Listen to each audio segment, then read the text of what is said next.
Boa noite, bem-vindo à Montra do Lilau. Esta é uma edição especial dedicada a Manuel da Silva Mendes, uma figura de relevo de Macau na primeira metade do século XX, que foi caindo no esquecimento. Este mês, mais precisamente, no dia 23 de outubro, assinalam-se os 150 anos do nascimento de Silva Mendes. A data não vai passar despercebida, nem em Macau, nem em Portugal, com iniciativas organizadas pela Associação Amigos do Livro em Macau.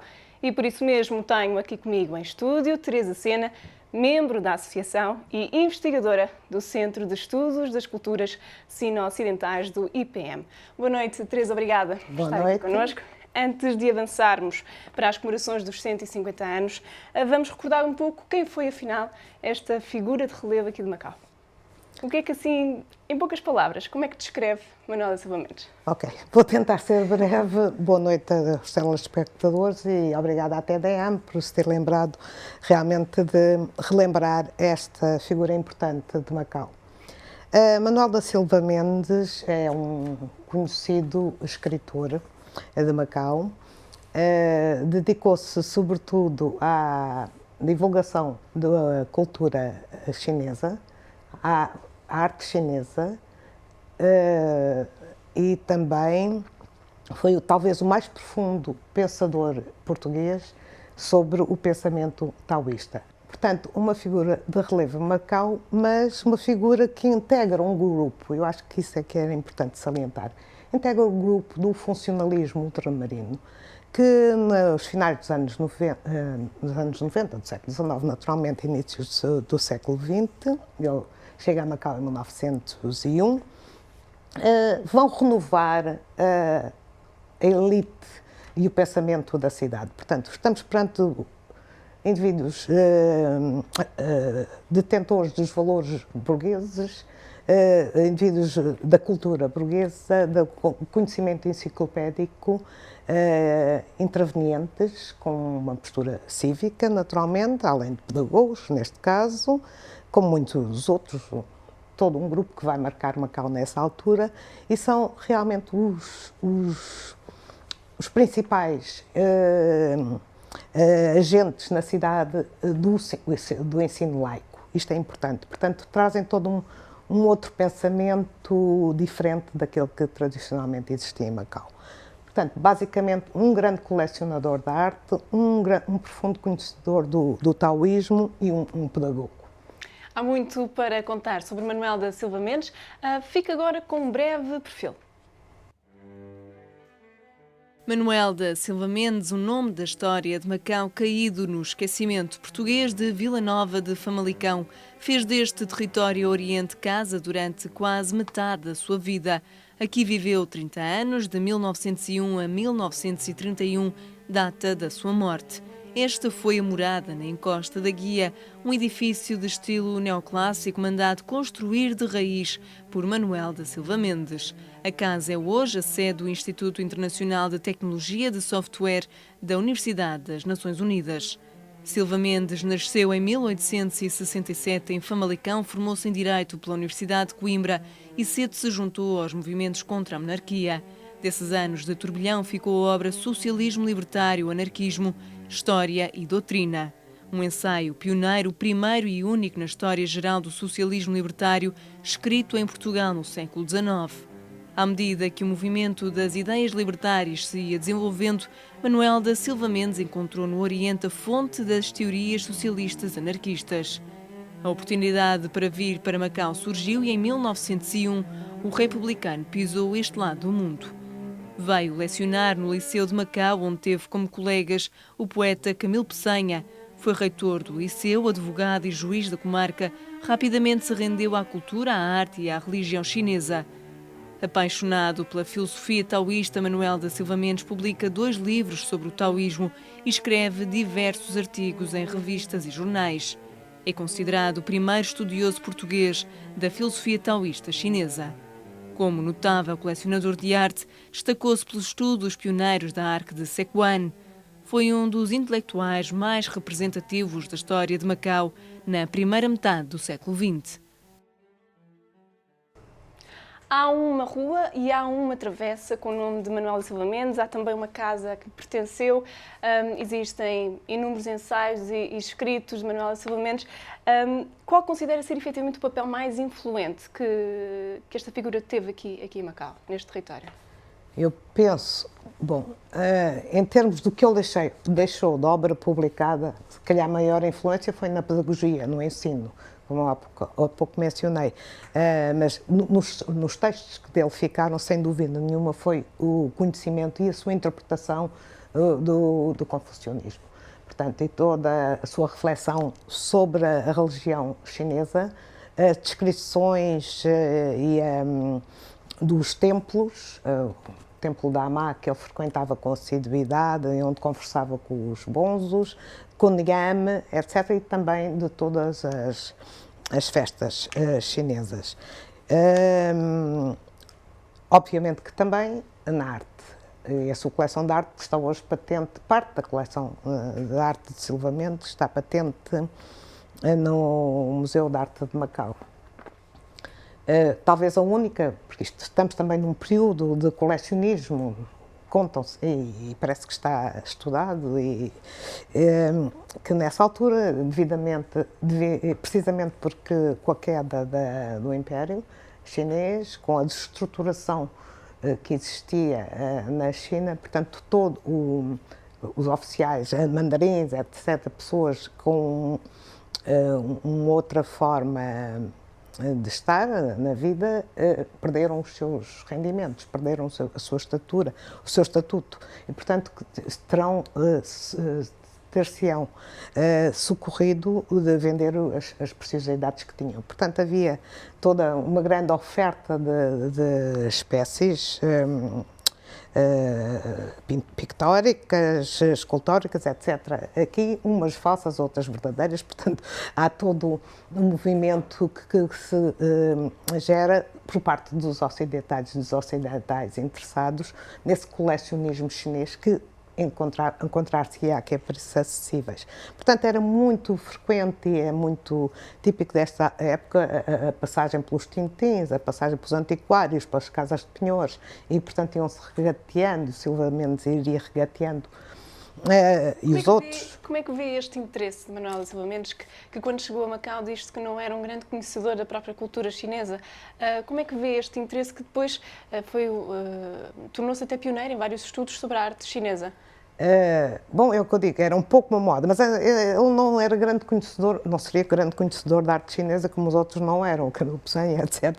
Também, que depois, fazia um pouco parte dessa moda aqui, da oportunidade que havia, da oferta fácil, rendimentos relativamente bons que eles possuíam, tinham alguma disponibilidade de dinheiro para investir disso. E também o exotismo, naquela época.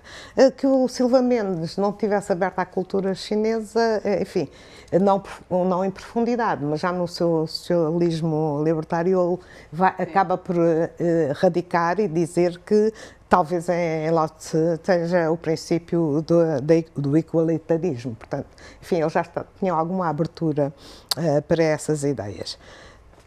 Mas era essencialmente isso, era a tal oportunidade e o tal gosto do colecionismo, também um pouco da afirmação do homem burguês culto, etc. Vamos conhecer um pouco da coleção de Manuel Silva Mendes que está aqui em Macau. Grande parte do espólio está hoje no Museu de Arte de Macau. Algumas cerâmicas desta coleção são mesmo consideradas o ex-libris do museu. A Monte Lilau foi conhecer.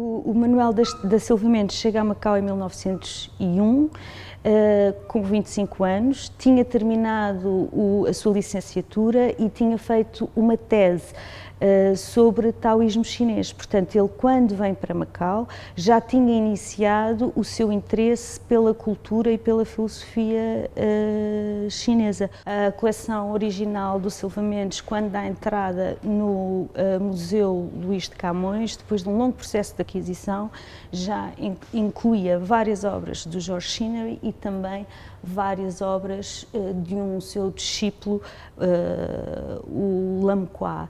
Mas, na realidade, a importância da coleção do Manuel da Silva Mendes, apesar de incluir pintura histórica europeia, pintura chinesa, barros de várias ordens, porcelanas do século XVII, do século XVIII até ao século XIX, aquilo que tornou a coleção do Silva Mendes verdadeiramente importante é o facto de ele ter sido o primeiro grande colecionador de cerâmica de Sichuan. O Manuel da Silva Mendes é ainda hoje considerado como um pioneiro em termos de colecionismo e de estudo da cerâmica de Sichuan. Nós temos aqui duas peças que eu gostava de mostrar. Esta peça é uma peça de um artista que se chama Pan Yuxiu, representa a Yang Weifei. A Yang Weifei é uma concubina, era a favorita de um dos imperadores da dinastia Tang. Na tradição da cerâmica de Sichuan, esta é a forma tradicional, portanto a forma mais comum de representação das figuras. O corpo é deixado em barro, sendo as vestes normalmente vidradas. A encomenda do Manuel da Silva Mendes vai efetivamente influenciar o desenvolvimento da produção artística em Sichuan, por duas razões. A primeira é que ele encomenda peças de escala muito maior, porque o objetivo das peças era efetivamente decorar a sua casa e o seu jardim, a nova casa que ele estava a construir no sopé da Colina da Guia, e portanto as peças adquirem uma nova escala. Por outro lado, ele tinha um particular gosto por peças que eram feitas exclusivamente em barro e, portanto, ele pede aos artistas que as peças sejam feitas exclusivamente em barro. Esta é uma velhinha, é feita pelo mesmo artista, o Pan Yuxiu. Como se vê, a peça é toda feita em barro. O Pan Yuxiu é um dos artistas mais talentosos da sua época. A peça é toda feita com imensos detalhes, portanto há uma série de pormenores que são representados com muita minúcia. E era essa uma das razões pelas quais o Silva Mendes com certeza preferia peças que fossem feitas exclusivamente em barro. As peças tradicionais de cerâmica de Sichuan são peças pequeninas, que são feitas para decoração das casas, eram chamadas pelos artistas de Sichuan como as produções de decoração.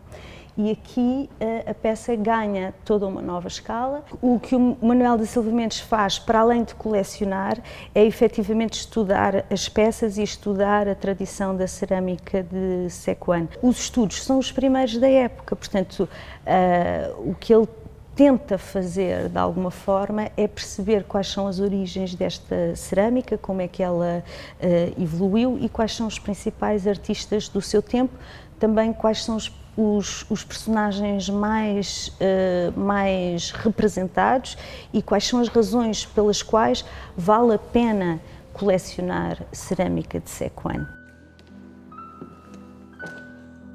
Quando o Manuel da Silva Mendes morreu, em 1932, foram colocados nos jornais de Hong Kong e Macau, em simultâneo, anúncios de que esta coleção estava à venda. E então houve um jornalista que escreve um artigo num jornal que se chama A Voz de Macau, intitulado Um Brado, que efetivamente reclama do governo a urgência de adquirir esta coleção. Com esta aquisição, o Museu Luís de Camões transforma-se num museu de arte, porque naturalmente a qualidade das obras e a quantidade das obras vai eclipsar tudo o que existia naquele museu. O Museu Luís de Camões, entretanto, fechou.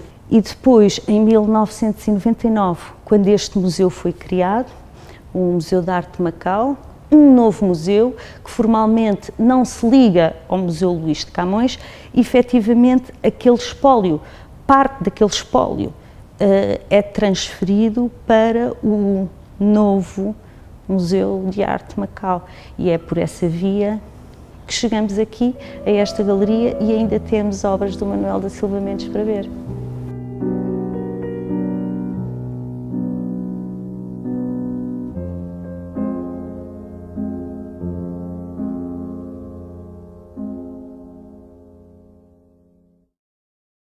Teresa, assinalam-se este mês os 150 anos do nascimento de Manuel Silva Mendes. A Associação Amigos do Livro está a organizar uma série de iniciativas aqui em Macau, mas também em Portugal. Quer-nos falar um pouco dessas iniciativas?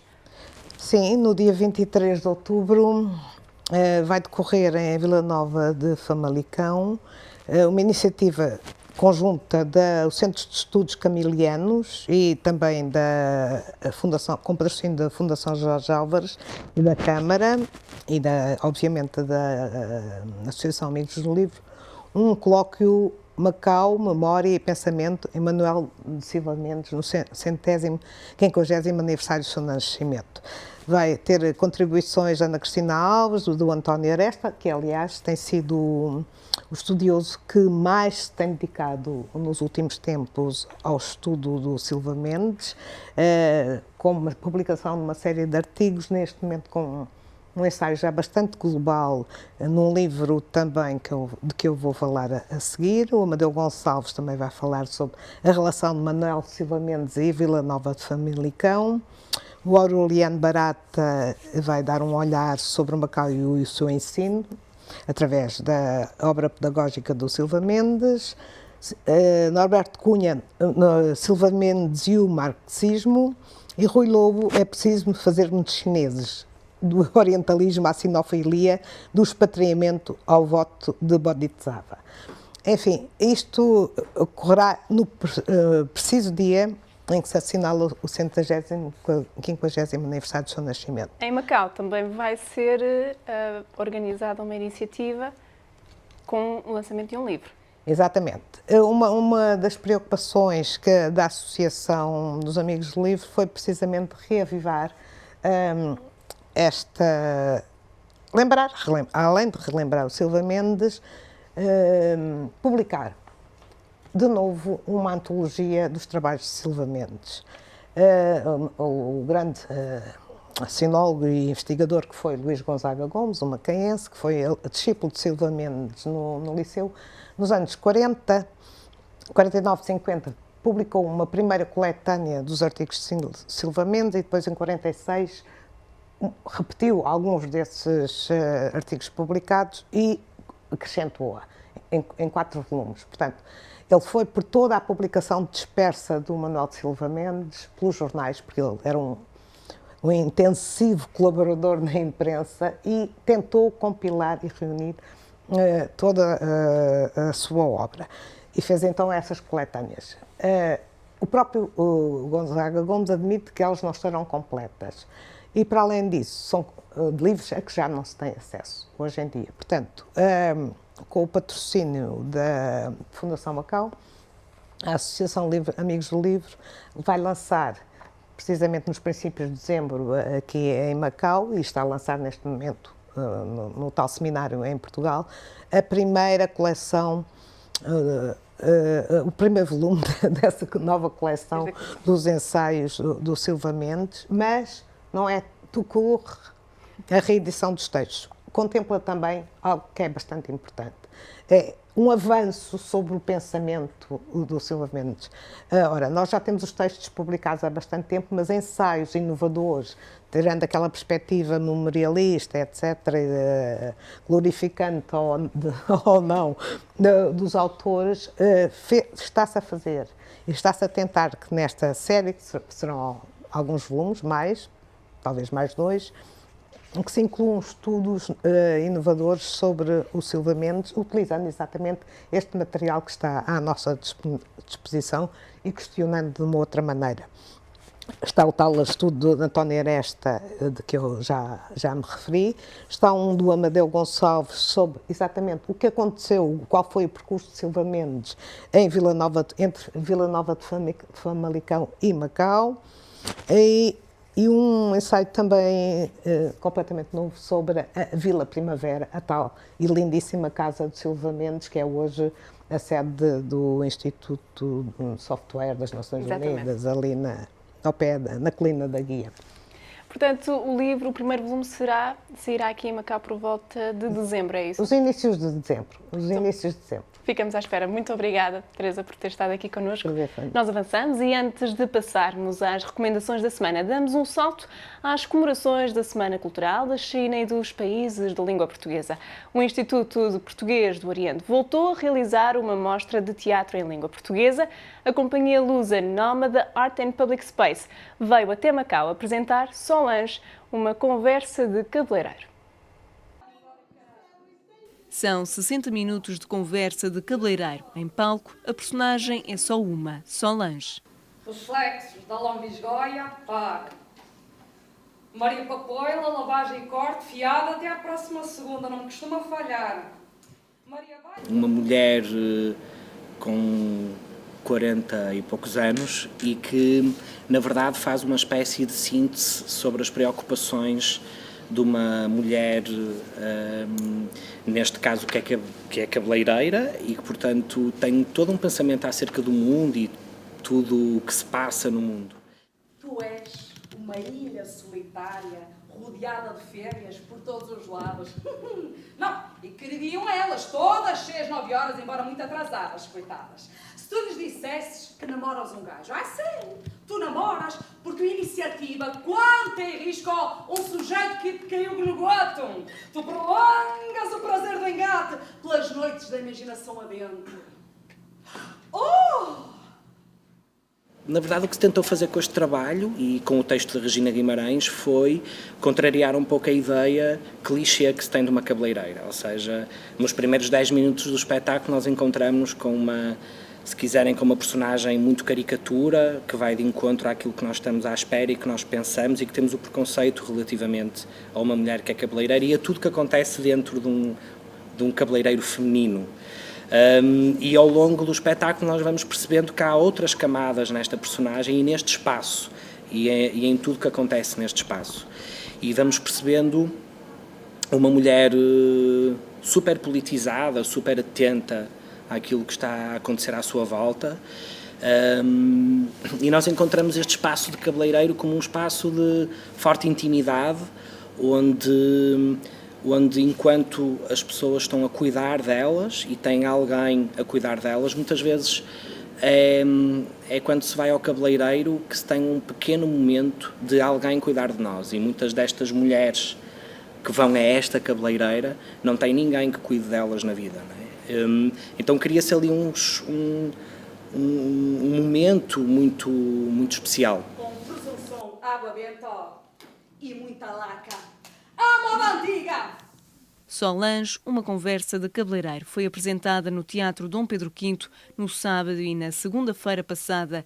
Um monólogo que inclui o humor, a crítica, o desalento e a poesia. Cama de pregos, vidros, dentes de fera. Vivo em chama. Pegou-se o fogo ao fato que morte e vida saltinho. Irmã. Hoje não é necessariamente por terem uma situação económica mais frágil na vida que não têm opinião sobre as coisas, que não pensam, que não são intelectuais, que eu acho que é um clichê muito forte que nós vivemos nas nossas sociedades. E as pessoas muitas vezes com a sua ação diária estão a mudar mais do que nós que, por exemplo, fazemos teatro e muitas vezes até intelectualizamos em demasia as coisas. A peça é uma criação recente da nova companhia Nómada Art and Public Space, que cruza artistas, coletivos, curadores e públicos. Bom, a nómada já diz muita coisa, não é? A palavra nómada, e tem a ver com uma característica de nomadismo que a própria criação tem, e ainda bem, é isso também que alimenta muito a criação. E depois porque esta estrutura surge de uma forma muito instável, sentindo que essa instabilidade nos gera energia para criar e criar de outras formas. E isso passa também por criar em espaços não convencionais e em espaços públicos. Sentimos, de alguma forma, as pessoas que estão envolvidas neste projeto, que é também um projeto muito aberto e em evolução, e é assim que se pretende que seja, que há necessidade de questionar o que é hoje o espaço público nas nossas cidades. Valdéria! Incompleta, incompetente! Olha, frívola, que safufa! Em todo caso, Rosa que cheira não será. Mas aqui as mulheres são mais machistas que os machos. Pudera! São mesmo elas que o põem neste mundo e lhes dão deseducação. Ele é um projeto relativamente recente, é um projeto com cerca de 1 ano e, portanto, é um projeto que surge sem qualquer tipo de apoio. E isso também é muito relevante e permite que o projeto tem algumas vantagens e algumas desvantagens, digamos, né? Mas ele foi pensado inicialmente para ser feito mesmo num salão de cabeleireiro. Depois tivemos aí algumas questões relativamente a isso. Entretanto, conseguimos que ele fosse feito realmente num salão de cabeleireiro. Ele já esteve no FITEI, no Porto, no festival. Foi apresentado também noutro espaço, no Mira. Foi apresentado no Cineteatro de Estarreja, passando por versões mais convencionais, como é esta que vocês podem ver aqui em palco, mas que nós também tentamos transformar esta relação mais clássica do público com a atriz. Eu quero amor feio. Amor feio não olha um para o outro. O espetáculo integrou a mostra de teatro do Instituto Português do Oriente no âmbito da Semana Cultural da China e dos países de língua portuguesa. Participaram nesta iniciativa grupos de Moçambique, São Tomé e Príncipe, Timor-Leste e Macau. A última peça está agendada para amanhã à noite. O grupo local Yuk Kok Theatre apresenta O Coco da Noite Escura no Teatro Dom Pedro V. A entrada é livre. O teatro é apenas uma das várias iniciativas integradas na Semana Cultural da China e dos países de língua portuguesa. Hoje, a Montra de Lilau deixa-lhe algumas sugestões lusófonas. No campo da arte plástica pode ver exposições de arte contemporânea de 3 artistas lusófonos. De Macau, as pinturas do jovem macaense Filipe Dores estão na Residência Consular. De Moçambique, as peças de escultura de Pequiwa estão expostas na Galeria de Exposições das Casas Museu da Taipa. Na mesma zona, pode ver a exposição de pintura do artista de São Tomé e Príncipe, Guilherme Vaz de Carvalho, na Casa da Nostalgia.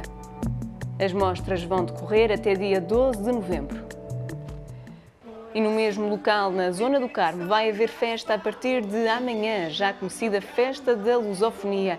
Este ano realiza-se durante 4 dias. Além do artesanato, dos comes e bebes e do convívio, há, como sempre, muita música. Sobem ao palco grupos e artistas de países como Portugal, com Diogo Pissarra, Angola, com a voz de Iola Semedo, e o forró do Brasil, com os Rastapé.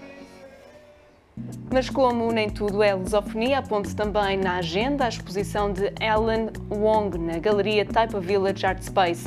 O IM inclui 4 instalações vídeo que usam a imagem da gaiola dos pássaros como ponto de partida para a reflexão. O artista local Alan Wong já expôs a solo em Macau, Portugal e França e realizou inúmeras exposições coletivas. A exposição está aberta ao público até dia 29 de novembro. E para os fãs do cinema, boas notícias. O Festival de Curtas-Metragens Portuguesas de Nova Iorque regressa a Macau. A Casa Garden recebe o festival na próxima quarta e quinta-feira, 25 e 26 de outubro. Vão ser apresentadas 11 curtas-metragens no auditório da Casa Garden de realizadores portugueses. Para o dia 25, para o primeiro dia, está agendada a projeção do documentário Os Portugueses do Soho, uma história que mudou a geografia. Uma ação que vai ser acompanhada pela cantora portuguesa Rita Red Shoes, que dará um concerto depois da exibição do documentário. E é ao som de Rita Red Shoes que nos despedimos. Voltamos para a semana. Até lá!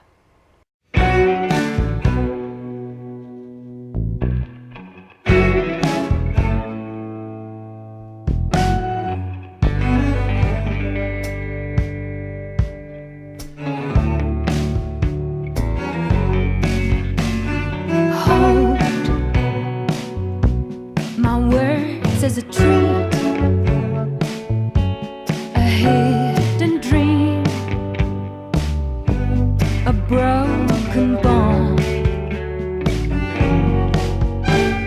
Live and fight to release.